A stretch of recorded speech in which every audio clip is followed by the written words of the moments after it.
একটা টেকনিক্যাল সত্য কথা বলি।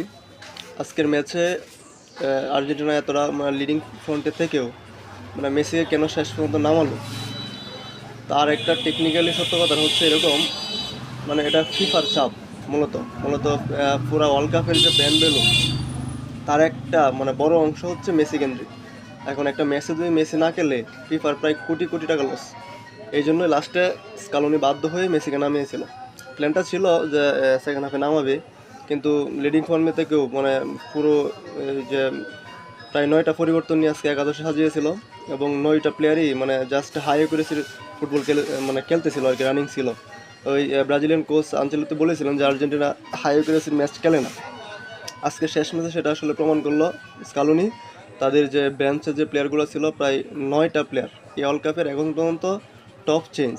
সম্ভবত 7টা চেঞ্জ ছিল, হচ্ছে 7টা পরিবর্তন করেছিল নরওয়ে। আজকে আর্জেন্টিনা করলো 9টা পরিবর্তন, এবং প্রত্যেকটা প্লেয়ারই হাই অ্যাগ্রেসিভ ফুটবল খেলছে। এবং তার কারণে আসলে একটা পরিকল্পনা ছিল যে হয়তো মেসি প্রথমার দিয়ে অথবা শেষার দিয়েও খেলবে না, হয়তো তুলবে না, ইনজুরির একটা পারপাস থাকতে পারে। কিন্তু না, ফিফার চাপে সম্ভবত আসলে এটা করতে বাধ্য হয়েছে। এবং মেসি ছাড়াও যে গোল হয়, এবং ফ্রি কিকের দিক দিয়ে যে আর্জেন্টাইনরা মানে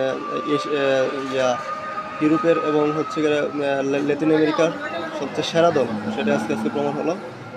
এবং ওই মেসির যে দৈরটটা আছে জুনিয়রদের সাথে, এবং হচ্ছে জুনিয়র প্লেয়ারদের সাথে গোলের যে একটা কম্পিটিশন চলতেছে, গোল্ডেন বুট অথবা বলের যে কম্পিটিশন চলতেছে, এটা আসলে চলমান থাকবে। এখন এটা বোঝা যাচ্ছে আজকের ম্যাচে একাধারে 3 ম্যাচে 6 গোল আসলে সেই বার্তাটা দেয়। আসলে মেসিও এই জেনারেশনের সাথে তাল মিলিয়ে খেলতেছে।